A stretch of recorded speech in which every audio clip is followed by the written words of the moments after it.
Assalamualaikum warahmatullahi wabarakatuh. Nama saya Wardatul Fitria, NIM 202101010089. Di sini saya akan menjelaskan tentang pusat-pusat peradaban Islam. Yang pertama adalah pusat peradaban Islam di Baghdad atau Irak. Kota Baghdad didirikan oleh Khalifah Abbasiyah kedua Al-Mansur pada tahun 762 Masehi. Setelah mencari-cari daerah yang strategis untuk ibu kotanya, pilihan jatuh pada daerah yang sekarang dinamakan Baghdad, terletak di pinggir sungai Tigris. Baghdad ketika itu menjadi pusat peradaban dan kebudayaan yang tertinggi di dunia. Banyak buku filsafat yang sebelumnya dipandang sudah mati, dihidupkan kembali dengan diterjemahkan ke dalam bahasa Arab. Khalifah Al-Ma'mun memiliki perpustakaan yang dipenuhi dengan buku-buku ilmu pengetahuan. Bait Al-Hikmah merupakan perpustakaan yang juga berfungsi sebagai pusat pengembangan ilmu pengetahuan. Institusi ini merupakan kelanjutan dari institusi serupa pada masa Imperium Sasania Persia yang bernama Jundisapur Academy. Berbeda dari institusi pada masa Sasania yang hanya menyimpan puisi-puisi dan cerita-cerita untuk raja, pada masa Abbasiyah, institusi ini diperluas penggunaannya. Pada masa Harun ar-Rasyid, institusi bernama Khizanah Al-Hikmah yang berfungsi sebagai perpustakaan dan pusat penelitian. Pada masa ini, Baitul Hikmah dipergunakan secara lebih maju, yaitu sebagai tempat penyimpanan buku-buku kuno yang didapat dari Persia, Bizantium, dan bahkan Ethiopia dan India. Di institusi ini, Al-Ma'mun mempekerjakan Muhammad ibnu Musa Al-Khawarizmi yang ahli di bidang aljabar dan astronomi. Di antaranya adalah Bait Al-Hikmah, yaitu lembaga ilmu pengetahuan yang menjadi pusat pengkajian berbagai ilmu.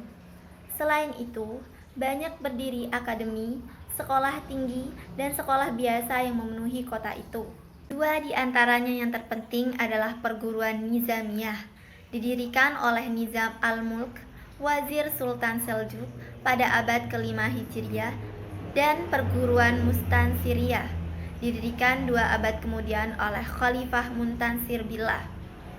Dalam bidang sastra, kota Baghdad terkenal dengan hasil karya yang indah dan digemari orang. Di antara karya sastra yang terkenal ialah Alf Lailah wa Lailah atau Kisah 1001 Malam.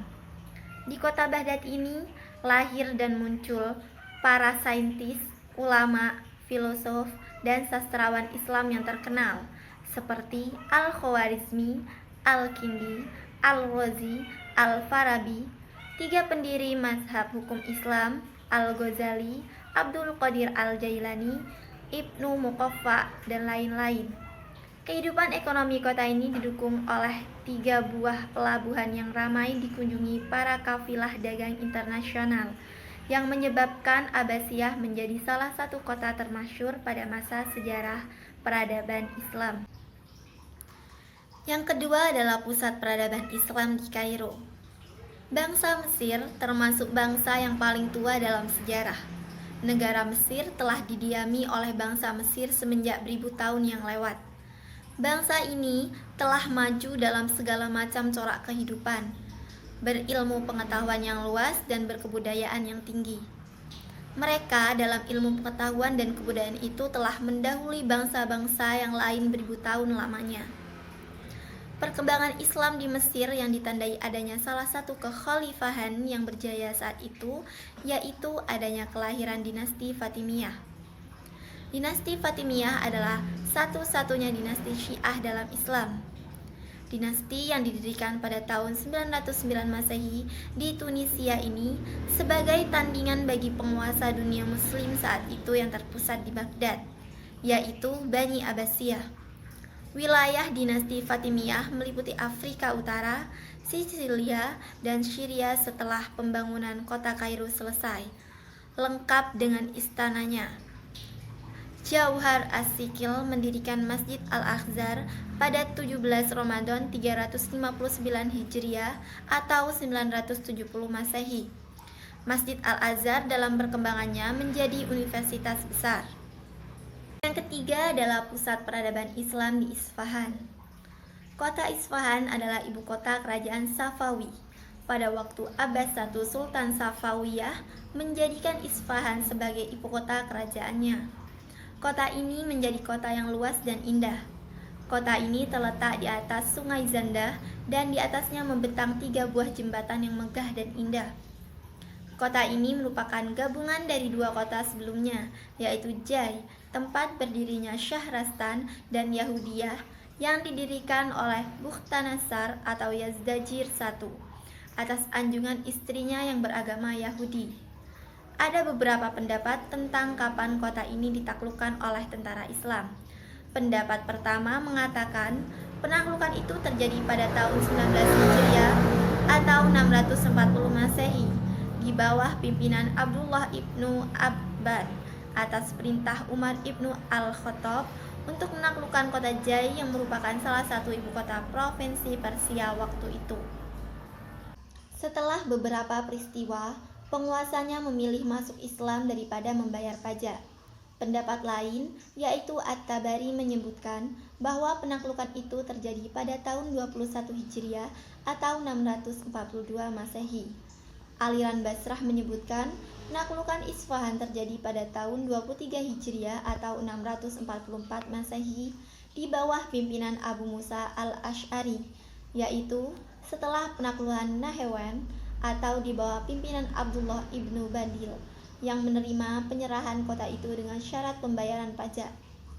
Penaklukan uang terjadi pada masa Khalifah Abbasiyah Al-Mu'taz, ketika tentara Abbasiyah berusaha memadamkan pemberontakan Al-Alawiyin di Tabaristan tahun 247 Hijriah atau 861 Masehi. Sejak itu, kota ini menjadi kota penting sebagai ibu kota provinsi dan pusat industri dan perdagangan. Yang keempat adalah pusat peradaban Islam di Delhi atau India.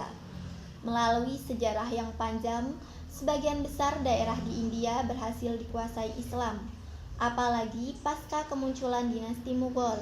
Sebelum akhirnya pada 1700-an dinasti ini melemah dan akhirnya runtuh. Raja-raja Mughal yang terkenal setelah Babur adalah Akbar, Jahangir, Shah Jahan, dan Aurangzeb. Mulai abad ke-19 muncul Syah Waliullah Al-Dihlawi. Ia adalah seorang pemimpin tarikat Naqsabandi yang juga pemikir keagamaan dan kenegaraan. Sayyid Ahmad Khan, Muhammad Iqbal, Maulana Muhammad Ilyas, Maulana Abu Al-A'la Al-Maududi, dan Maulana Abu Al-Hasan Ali Nadvi, juga Fazlur Rahman, pengagum Iqbal sekaligus seorang pemikir yang tegas dan provokatif dengan ide-idenya mengenai reformulasi doktrin dan praktik sosial dalam Islam. Kedua, tumbuh suburnya madrasah-madrasah dan masjid-masjid yang dijadikan pusat kegiatan intelektual dan keagamaan. Di Pakistan, terdapat sekitar 200.000 masjid yang menjadi pusat, 350.000 fungsionaris religius seperti imam, khotib, dan khodim. Dan biasanya, dalam desa kecil yang tidak memiliki gedung publik, masjid biasa dijadikan forum untuk mendiskusikan isu-isu publik. Di Pakistan, terdapat tidak kurang dari 2.000 madrasah yang menampung 316.000 murid. Jumlah yang besar ini adalah warisan dari kebangkitan pendidikan Islam di India sejak akhir abad ke-19. Sedangkan di India, seharusnya kota Delhi memiliki banyak masjid dan madrasah, sekaligus bangunan-bangunan berarsitektur khas dan Islam, karena selama ratusan tahun dinasti-dinasti Islam silih berganti menjadi Delhi pusat pemerintahannya. Namun, peninggalan-peninggalan yang ada sekarang hanyalah yang ditinggalkan oleh dinasti terakhir, Mughal, karena warisan-warisan yang sebelumnya telah diratakan dengan tanah oleh Timur Leng. Yang kelima, pusat peradaban Islam di Samarkand dan Bukhauro. Samarkand adalah kota tua dan bersejarah di kawasan Asia Tengah selain Bukhauro. Samarkand terletak sekitar 280 km di sebelah barat daya Tashkent, ibu kota Uzbekistan sekarang, di lembah sungai Harofshan yang subur. Alexander the Great One pernah menaklukkan kota ini. Kota ini kemudian jatuh ke tangan kerajaan Himyar. Saat itu, Samarkand merupakan kota besar yang terletak di jalur sutra yang menghubungkan antara Cina dan Barat. Setelah Ziyad, kedudukan gubernur digantikan oleh putranya Abdullah yang meneruskan penyerbuan ke wilayah Asia Tengah atau daerah-daerah Bilad Mawaro'a al-Nasr, kerajaan Farghanah. Penaklukan sebenarnya baru terjadi ketika Muslim Ibnu Qutaibah menjadi panglima perang kaum muslimin, dan ternyata baru berhasil secara sempurna pada masa Khalifah Walid Ibnu Abdul al-Malik yang kemudian merebut Samarkand pada abad ke-8. Pada 1220, Samarkand ditaklukkan oleh Genghis Khan dari Mongolia yang dengan hebatnya mampu menyatukan wilayah-wilayah yang luas di Asia Tengah di bawah kontrolnya. Dia berhasil membawa Mongol dari bangsa yang tidak tercatat dalam sejarah menjadi bangsa yang dikenang sejarah. Berturut-turut, kota ini dikuasai bangsa Uzbek, lalu menjadi bagian dari Keamiran Bukhara hingga 1920 dan berada di bawah kekuasaan Uni Soviet sampai 1991. Posisi strategis inilah yang menyebabkan Samarkand selalu menjadi sasaran perebutan oleh banyak kekuasaan dan kekuatan besar. Samarkand terkenal sebagai kota pertemuan budaya antara Barat dan Cina, sebagaimana dimaklumi antara Cina di Asia Tengah bagian timur dan Roma di Eropa. Terhubung dengan rute perdagangan yang membentang sepanjang kurang lebih 7.000 mil yang kemudian populer dinamakan Jalur Sutra. Dengan tingkat keamanan yang baik ini, banyak delegasi dari berbagai negeri datang ke Kaisaran Han, Cina, dan kemudian mendongkrak popularitas dan kesejahteraan Cina. Hanya saja, sejak abad-abad awal Masehi, pengguna rute darat ini agak berkurang seiring dengan maraknya gangguan keamanan terhadap pedagang-pedagang yang rutin melakukan perjalanan melalui jalur ini. Sebagaimana halnya dengan jalur sutra darat, di mana kain sutra sebagai andalan komoditas. Demikian juga dengan jalur sutra laut, yang semakin hari semakin ramai dan populer. Syam, yang kita kenal dalam sejarah klasik, jauh lebih luas dari Syria sekarang. Dalam perjalanan niaga tersebut, seolah-olah kafilah Quraisy selalu mendapat kehormatan dan keamanan karena pada umumnya mereka diketahui sebagai penduduk kota suci Mekah. Demikian pula para aristokrat Arab jahiliyah pada umumnya menggunakan bahan sutra sebagai jubah kebanggaannya, bukan dari wol, sehingga tidak jarang para pengguna jubah sutra ini merasa memiliki status sosial yang lebih tinggi dari yang lain dan terkesan kesombongannya. Hal itu juga yang mungkin menjadi faktor penyebab adanya larangan bagi laki-laki muslim mengenakan pakaian berbahan sutra. Saat itu, Khalifah Muawiyah mengutus putra Utsman bin Affan, yaitu Said ibnu Utsman, gubernur Khurasan, untuk mengembangkan Islam dan meluaskan wilayah Islam ke daerah-daerah timur atau daerah-daerah yang berada di negeri seberang sungai. Namun, karena resistensi penduduk yang cukup besar, maka penguasaan Samarkand baru terlaksana pada masa pemerintahan Khalifah Walid Ibnu Abdul al-Malik dengan Qutaibah Ibnu Muslim sebagai panglima perang. Semenjak itu, kota yang terletak di bagian Asia Tengah ini menjadi bagian penting sejarah kebudayaan Islam di Asia Tengah. Kota yang indah ini baru menjadi ibu kota pertama kali di bawah dinasti Samaniyah. Namun, ketika cicitnya yaitu Timur Leng berkuasa di Asia Tengah bagian utara, kota ini dibangun kembali dengan penuh keindahan.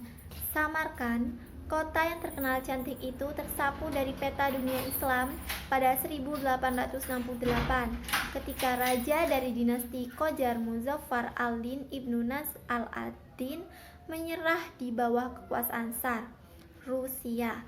Ibu kota Uzbekistan, Tashkent, sebagai tempat transit para kafilah dagang di jalur sutradara.